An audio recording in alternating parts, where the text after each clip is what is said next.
Well, Ron is known in the Calgary community as a tremendous business leader. He's a classic example of the opportunities we have to do what he's been doing. And there are not many people that can do that.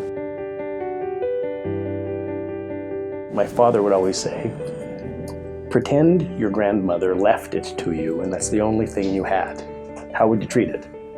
Right? You wouldn't be thinking short term, you'd be thinking of doing the right thing because that's all you got and you got to take care of it. You know, and my parents were very, very good about providing as much as they could for me.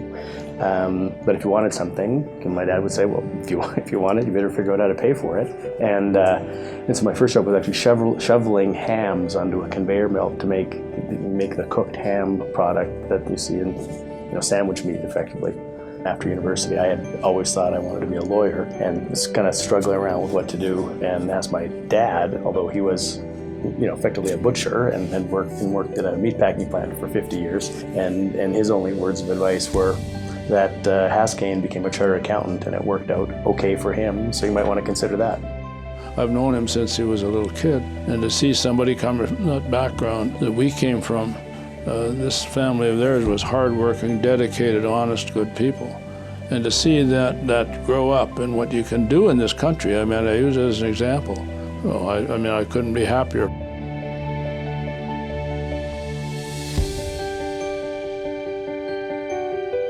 I think that the responsibility, or whether it's responsibility or whether it's the desire to support the community, is something which springs from the community itself.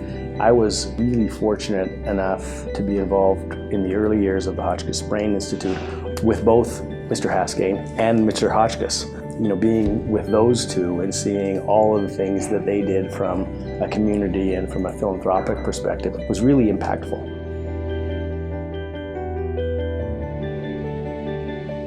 It's very evident as soon as you come in Scurfield Hall that this is the community's business school. And this particular gift to give to an institution that I know is near and dear to his heart, but certainly I think resonates as a business leader to how he can impact the next generation of graduates from the Haskayne School, who I think will admire his legacy and hopefully follow in his footsteps.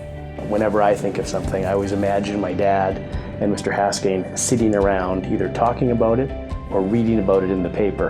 And so when I thought of all of that and how Mr. Haskayne had effectively imbued those values into the school that now bears his name, there just seemed to be a certain symmetry to having a Mathison building at the Haskayne School.